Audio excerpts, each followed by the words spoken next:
A União das Casas Espíritas da Zona Norte apresenta O Espiritismo está no ar, um programa que anuncia, esclarece e consola.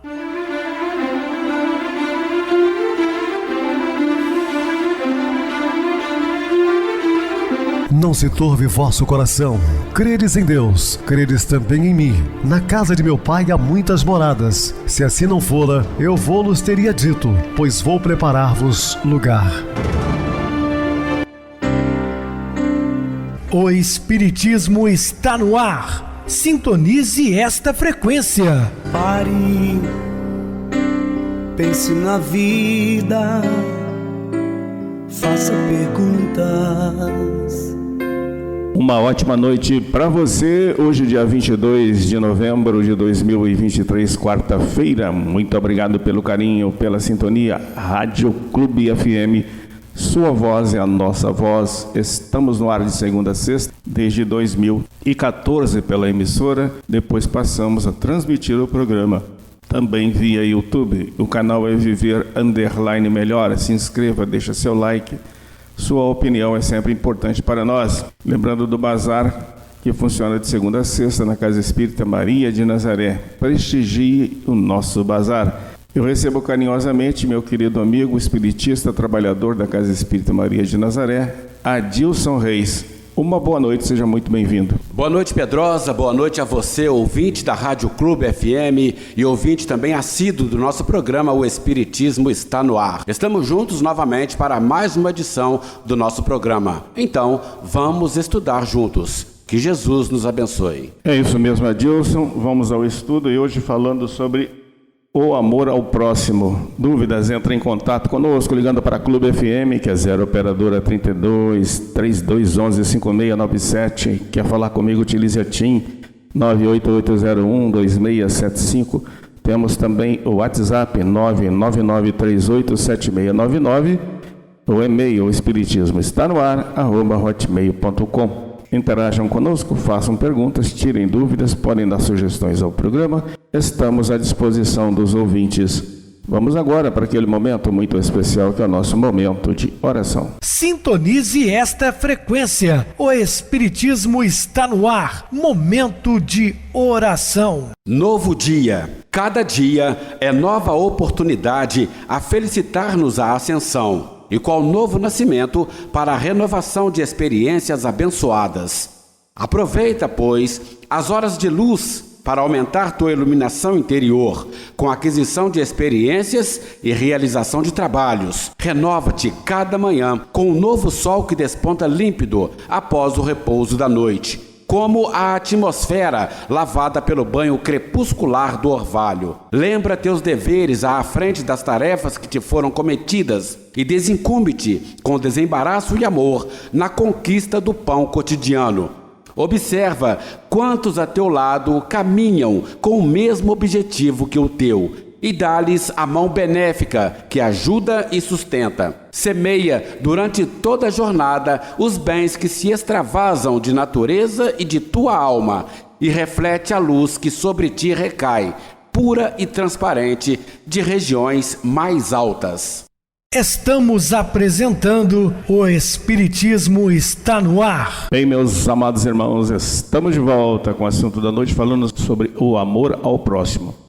A falta dele é a despreocupação com a autorreforma, estimulam o orgulho, a vaidade que ainda existe em cada ser humano. Portanto, então, a falta do amor estimula a vaidade, o orgulho, o egoísmo. E isso tem sido a principal causa dos problemas mais difíceis enfrentados pela doutrina espírita, que, na verdade, um dos objetivos é combater essa chaga que destrói a humanidade. A tarefa evangelizadora, o mais eficaz antídoto contra esses males, tem sido constantemente omitida em detrimento de questiúnculas meramente formais, lembrando as tristes e célebres contendas em torno do dogmatismo religioso e que só serviram para desvirtuar o cristianismo.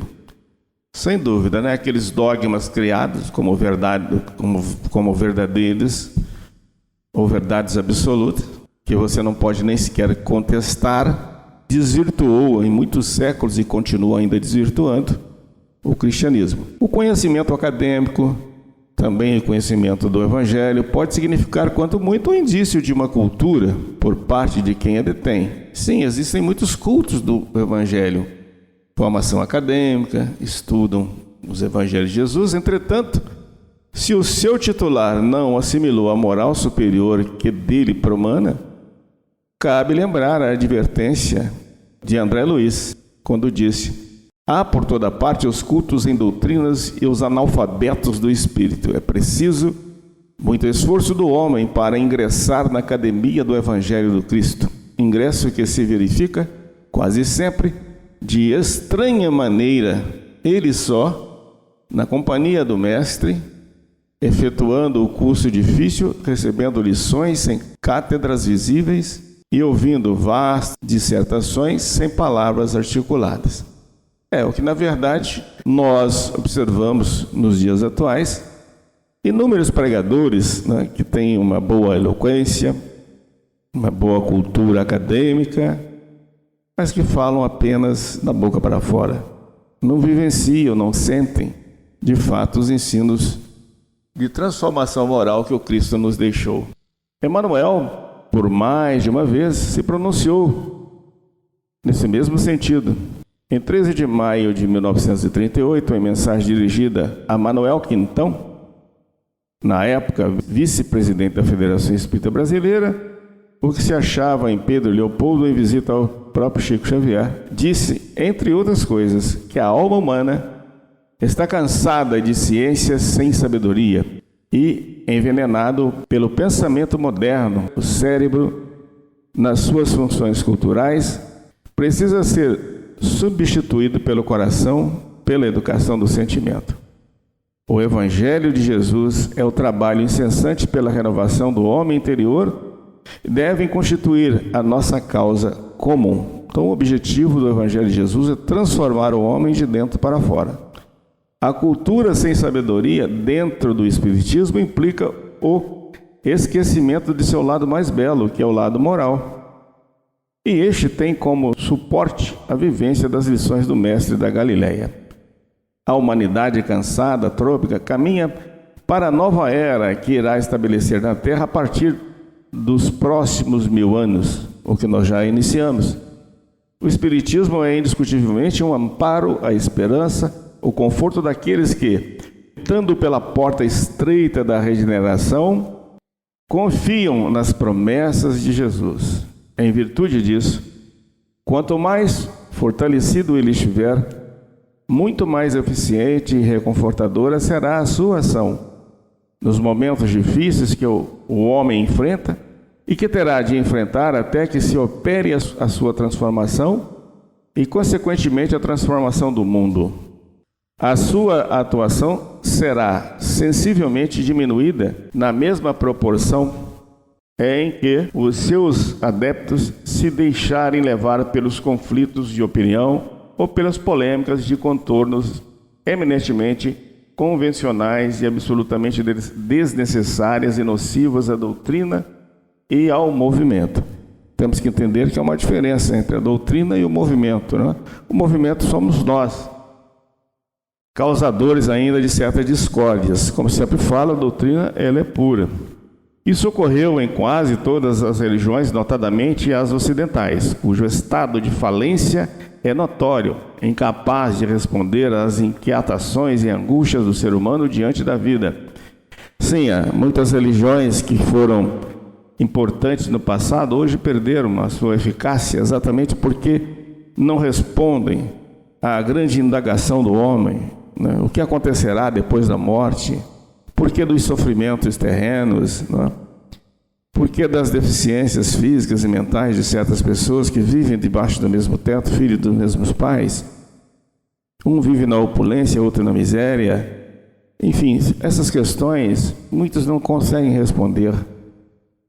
Arrastaram consigo, nas suas quedas vertiginosas para o abismo da descrença e do desespero, a grande maioria de seus seguidores. Na época certa, quando a humanidade já tiver atingido uma etapa superior de desenvolvimento moral, intelectual e científico, e quando o homem já tiver aprendido a conviver solidária e fraternalmente com seu semelhante, novos fatos e verdades de natureza espírita serão revelados ao habitante da Terra. Mas estas revelações virão por meio de espíritos superiores, a exemplo do que fizeram quando trabalharam com Kardec na elaboração da codificação. Então nós teremos ainda outras revelações no futuro, quando a humanidade estiver mais amadurecida. O Espiritismo é a doutrina dos Espíritos e eles compete a missão de reformá-lo no momento exato e desde que isso se faça necessário. O Espiritismo acompanha a evolução da ciência, mas não cessa aí, ele vai além. Até lá permanecerão insistindo com os homens para que todos, indiscriminadamente, abracem o ideal da reforma interior, a única que realmente é preconizada pelo cristianismo redivivo. No momento, qualquer tentativa de outra modalidade de reforma dentro da doutrina demonstrará, não obstante, a boa fé dos que a sustentam, um excessivo entusiasmo, a par de uma euforia invigilante de estar contribuindo para a evolução do Espiritismo. Sob esse ponto, a razão está com Herculano Pires quando afirma que os que desejam atualizar a doutrina devem antes cuidar de se atualizarem nela. Portanto, essa é uma informação deixada por o grande escritor Herculano Pires, porque antes de pensar em modificar a doutrina espírita, tente mudar a si mesmo, né? Porque ela está de acordo com a evolução humana. Ainda que se respeite o livre-arbítrio de cada um, é inadmissível que ele se confunda ou se identifique com uma liberdade criativa indiscriminada. É enorme a responsabilidade daqueles que percorrem esses caminhos sinuosos, porquanto arrastam consigo os indecisos, os principiantes, os revoltados, e existem muitos dentro do movimento, os intelectuais, eternos donos da verdade em todas as áreas do conhecimento humano e principalmente os jovens, sempre ávidos de novidades e propensos à contestação. A lição de Paulo, contida na primeira carta aos Coríntios, situa bem a questão ao recomendar: todas as coisas me são lícitas, mas nem todas as coisas convêm. Todas as coisas me são lícitas, mas eu não me deixarei dominar por nenhuma. A inexistência de uma obediência compulsória a uma hierarquia que obrigue dogmaticamente à prática de procedimentos previamente estabelecidos não serve de pretexto para que cada militante ou instituição use a sua liberdade para a introdução das novidades ditadas pelo modismo ou das ideias de cunho eminentemente personalista, traduzido de forma eloquente pela indesejável e já corrente expressão "no meu centro se faz é assim". Em conclusão, seria justo admitir-se que realmente é chegada a hora da reforma do estilo de vida, da reforma interior do homem. É a única que deve interessar efetivamente ao verdadeiro espírita, a fim de que, em futuro, próximo ou remoto, todos os homens se reúnam sob a bandeira da fraternidade e da solidariedade. Nem todo o que me diz Senhor, Senhor entrará no reino dos céus, mas aquele que faz a vontade de meu Pai que está nos céus. Mateus capítulo 7, versículo 21. Acrescentemos que a tolerância, fruto da caridade que constitui a base da doutrina espírita, lhe impõe como um dever respeitar todas as crenças. Allan Kardec, Constituição do Espiritismo, Obras Póstumas, página 349. O final do milênio ainda não conseguiu eliminar de seu cotidiano o radicalismo religioso, que, a exemplo do que aconteceu em séculos passados, continua sendo uma constante na vida da maioria dos povos. Ontem foram as cruzadas, a Inquisição, a noite de São Bartolomeu, a Contra-Reforma, as Guerras Santas, os silabos, etc. Não foram apenas os católicos que cometeram desatinos e crueldades em nome da religião. Muçulmanos e protestantes também legaram à humanidade episódios sangrentos e dolorosos cometidos em defesa da fé. Alguns ficaram marcados na história, como, por exemplo, a carnificina verificada na tomada de Constantinopla por Mahomet II em 1453, ou a execução pelos seguidores da reforma de Maria Stuart, resultado de um processo que se constituiu numa das maiores farsas montadas pela justiça dos homens. O principal motivo de sua condenação foi o perigo que significava para as novas ideias religiosas que ganharam corpo na Inglaterra durante o reinado da rainha Isabel, a grande fomentadora de luta entre católicos e calvinistas. Ao ser notificada de sua sentença de morte pelo enviado da rainha, o conde de Kent, este enviou e deixou escapar a seguinte frase: vossa vida seria a morte da vossa religião, vossa morte será a vida dela. Hoje, os conflitos armados no Líbano, na Chechênia, na Bósnia-Herzegovina ou na Irlanda, sem se falar nos grupos de fanáticos religiosos, cuja violência entre seus próprios membros atinge limites incompatíveis com o grau de civilização e de cultura que deveria marcar o final deste ciclo. Hoje, os conflitos armados no Líbano, na Chechênia, na Bósnia-Herzegovina ou na Irlanda, sem se falar nos grupos de fanáticos religiosos, cuja violência entre seus próprios membros atinge limites incompatíveis com o grau de civilização e de cultura que deveria marcar o final deste ciclo. No Brasil, em que se pese ao fato de o brasileiro ser, por natureza, mais liberal, sempre padecemos de uma intolerância e de um radicalismo religioso que muitas vezes atingiram as raias da mais autêntica irracionalidade. Ultimamente, a disputa entre os profitentes de determinados credos extrapolou os recintos dos seus templos e se projetou de maneira agressiva para os meios de comunicação.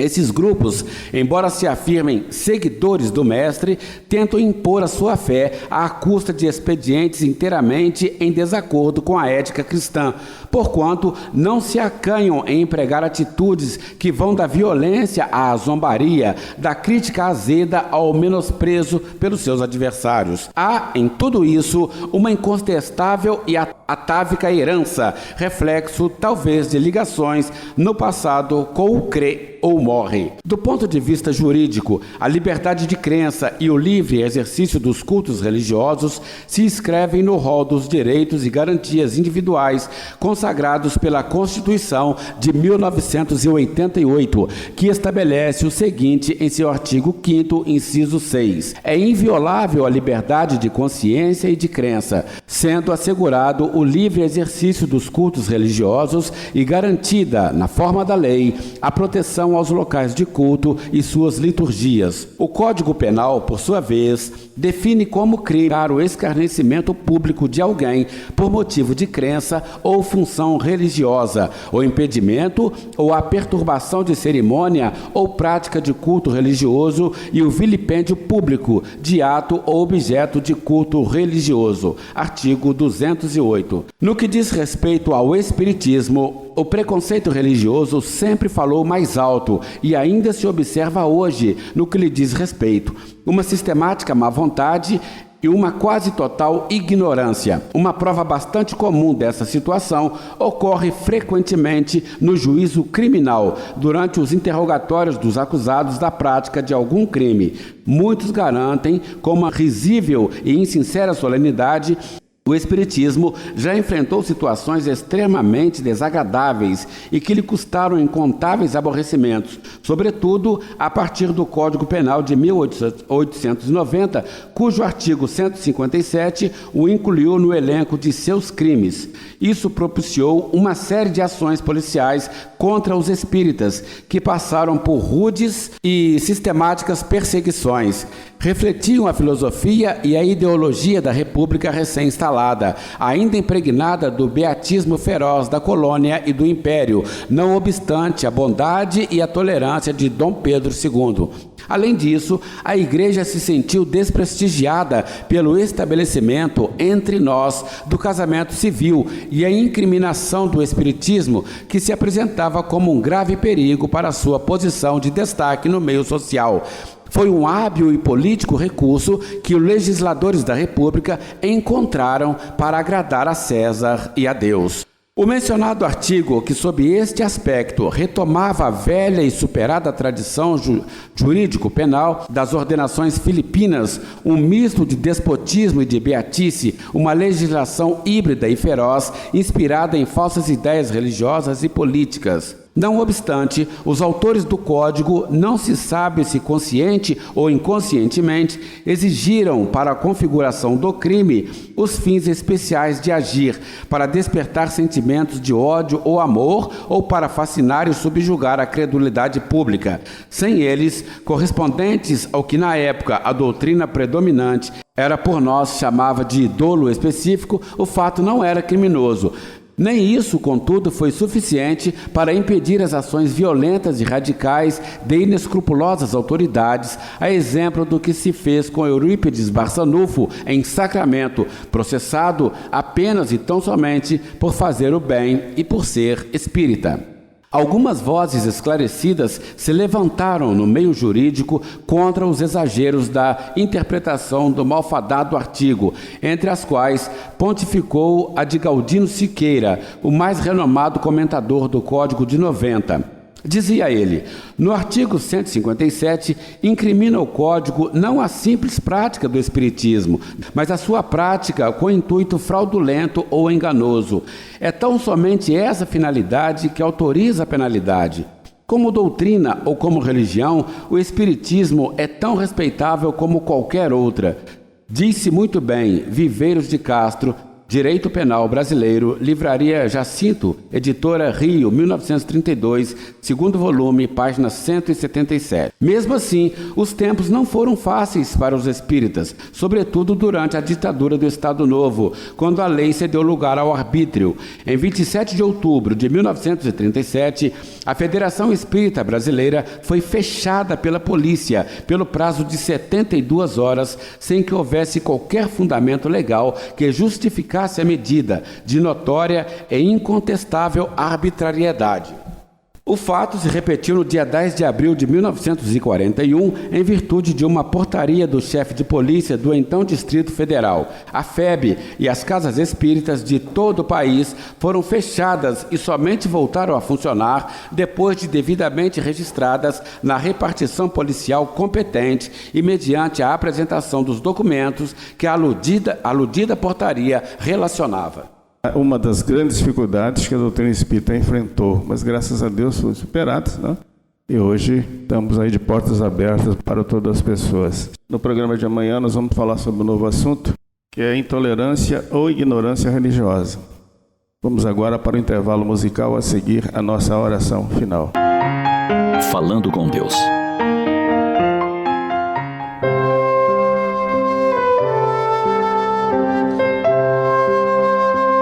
A oração é um dos momentos mais sublimes da existência humana. Em Jesus, colhemos o exemplo do hábito da oração. Ele buscava a natureza para essa comunhão com o Pai Celestial. Subiu a um monte, demonstrando que é preciso alçar a alma para alcançar a fonte celeste.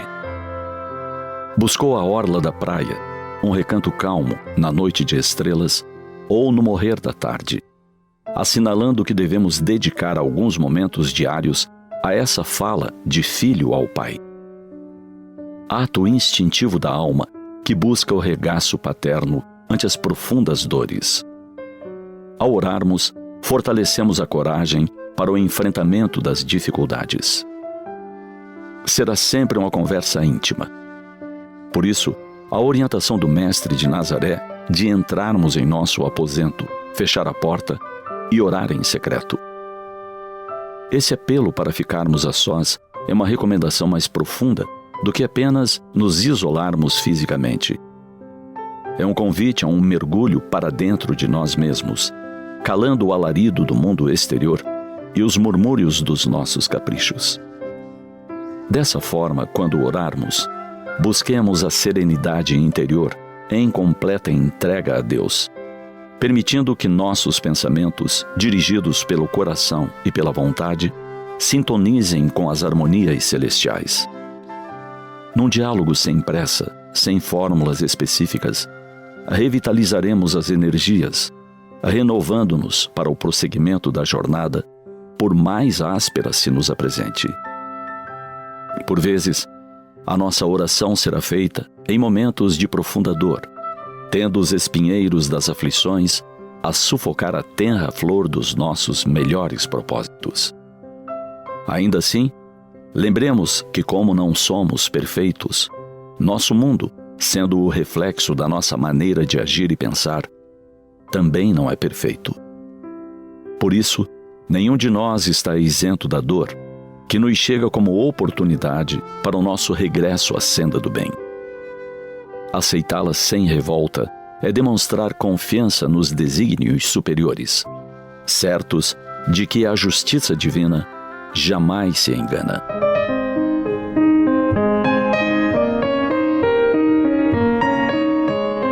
Assim, quando a dor se apresente, é porque a hora se faz de ajustarmos enganos passados, erros cometidos em momentos de desatino e incoerência. Entretanto, se a oração nos constitui uma bênção de auxílio e fortalecimento, lembremos que não basta somente orar. Precisamos empreender, mesmo que lentamente, a caminhada em direção ao bem. A tarefa de subir aos céus da perfeição, a que estamos todos destinados, é de cada um. Poderemos seguir a sós ou em grupos, acompanhando a marcha dos companheiros mais alertas e mais dispostos do que nós mesmos. Com certeza, teremos que nos aventurar em novas jornadas de aprendizado e caminhar pelas estradas das provações. Não raras vezes, teremos que dizer um breve adeus a nossos amores, companheiros de caminhada desde a imensidão das eras, porque a eles compete partir para o além antes de nós.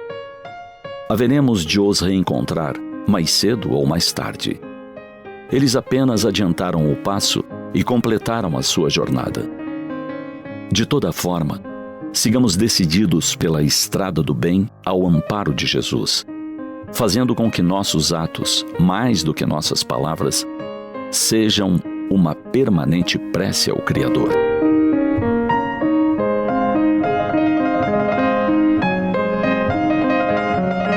Sintonize esta frequência. O Espiritismo está no ar. Momento de oração. Meus queridos e amados irmãos em Cristo, sempre na luta atrás das trincheiras, prontos ao combate, alerta vigilantes, permaneçamos à disposição das ordens dos generais que nos comandam, de prontidão absoluta e severa.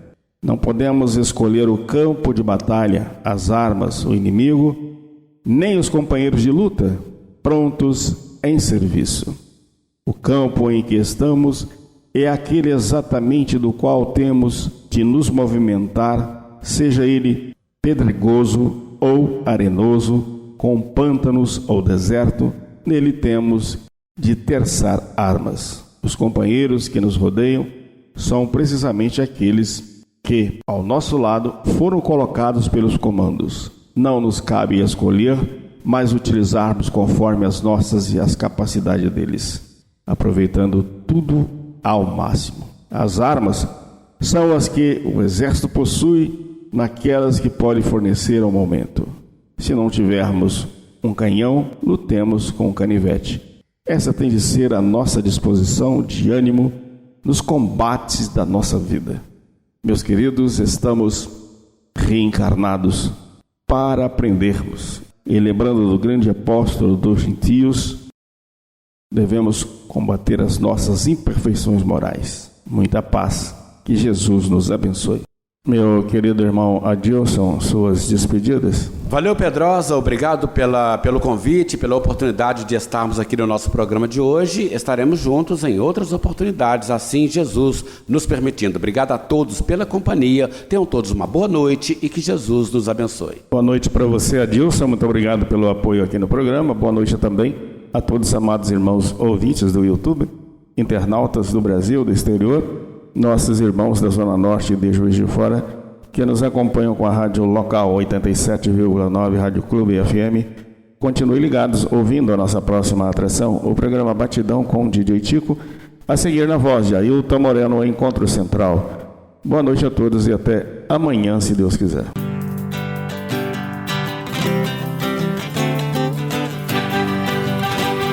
A União das Casas Espíritas da Zona Norte apresentou O Espiritismo Está no Ar, anunciando o Evangelho de Jesus, esclarecendo sua mensagem, consolando corações. Olhe pro céu e descubra imagens de luz. Se tem Jesus, o amor todo que Deus te deu. Pense no bem, no melhor em que pode fazer. Seja o que for, também vai receber. De coração, ajude o irmão, a caridade é o caminho do amor. Faça ainda que possa sofrer, pois bênçãos de Deus há de ter.